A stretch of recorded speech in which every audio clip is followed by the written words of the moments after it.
नमस्कार साथीहरू, स्वागत छ मेरो च्यानलमा। आज मैले लिएर आएको छु गुन्द्रुकको एउटा सानो रेसिपी, गुन्द्रुक साँधेको। त्यसका लागि मैले लिएर छु यो टमाटर, खोर्सानी, धनियाँ अनि लसुन उगारेर। र अब म यसले एउटा गुन्द्रुकको रेसिपी बनाउँछु। र तपाईँहरूलाई मन पर्यो भने प्लिज लाइक, शेयर, कमेन्ट गरिदिनु होला। त्यसको लागि मैले यो कराईमा हाले तेल, अनि अब यो गुन्द्रुक मैले धोएर यसलाई भुट्छु मजाले। हेर्न सक्नुहुन्छ, यसरी मैले यसलाई भुटेँ। अब यो मजाले भुटिन्छ। यस्तो भएर पुरा सुक्खा भइसक्यो। र अब यसलाई मैले निकालेँ यो गुन्द्रुकलाई।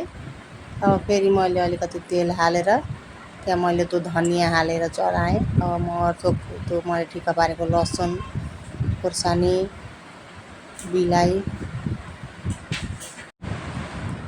सबै थोक हालेर म अब यसलाई एकछिन पकाउँछु।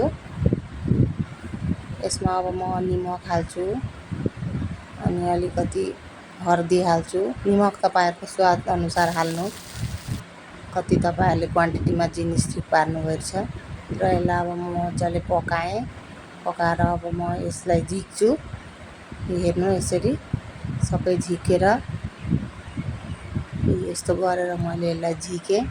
र यो सेलाएपछि मैले यो बिलाईको सबै बोक्रा निकालेँ। अब निमक, तेल त मैले यसमा पहिल्यै हालिसकेकै छ। अब यसलाई म सबै खिच्छु मजाले। हेर्नु, यसरी मैले यसलाई खिचेँ।